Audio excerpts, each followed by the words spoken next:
वळूयात पुढील बातमीकडे। शिरूरचा हल्लेखोर बिबट्या ठार। वनविभागाच्या धडक कारवाईला अखेर यश आलेलं आहे। तर 15 दिवसात 3 जणांवर हल्ला करत या बिबट्यानं 3 जणांचे प्राण घेतले होते आणि अखेर वनविभागानं धडक कारवाई करत या बिबट्याला ठार केलेला आहे।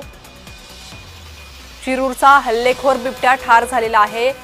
या बिबट्याचा बंदोबस्त करा आणि त्याला ठार करा अशी मागणी शिरूर परिसरातील ग्रामस्थांकडून होत होती, कारण या बिबट्यानं 15 दिवसात 3 जणांचा फडशा पाडला होता।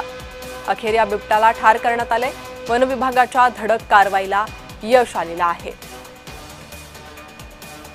तर मुख्यमंत्री देवेंद्र फडणवीसांनीही या प्रकरणाची दखल घेतली होती आणि जर बिबट्या नरभक्षक होत असेल, माणसांना त्याचा त्रास होत असेल, तर त्यावर तशी कडक कारवाई झाली पाहिजे असंही त्यांनी म्हटलं होतं।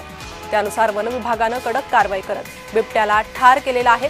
अधिक माहिती या संदर्भात घेणार आहोत। आमचे प्रतिनिधी अमोल दरेकर सध्या जोडले गेलेले आहेत।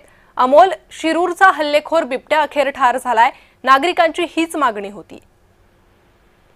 नक्कीच प्रणिता, या ठिकाणी आपण पाहतोय की जो पिंपरखेडची घटना घडलेली आहे, त्या रोहन बोंबे या 13 वर्षाच्या मुलाचा बिबट्याच्या हल्ल्यात मृत्यू झाला। त्यानंतर जनसमुदायाचा उद्रेक आणि महामार्गावरती रोखलेला रस्ता रोको यामुळे जनजीवन विस्कळीत झालं होतं। प्रशासनाला वेठीस धरलं होतं आणि नागरिकांची मागणी होती की या नरभक्षक बिबट्याला जेरबंद करून ठार मारण्याची जी नागरिकांची मागणी होती, यानंतर प्रशासनानं केंद्राचं जे शूटआउटचं पथक पाठवलं होतं। अखेर पिंजऱ्यामध्ये जी बिबट्या जेरबंद झाला ती मादी निघाल्यानंतर प्रशासनाची आणखी डोकेदुखी उभी राहिली आणि त्यानंतर रात्री उशिरापर्यंत रेस्क्यू ऑपरेशन करत या ठिकाणी या नरभक्षक जे बिबट्याला ठार करण्यात आलेला आहे। जी अमोल, धन्यवाद या सविस्तर माहितीसाठी।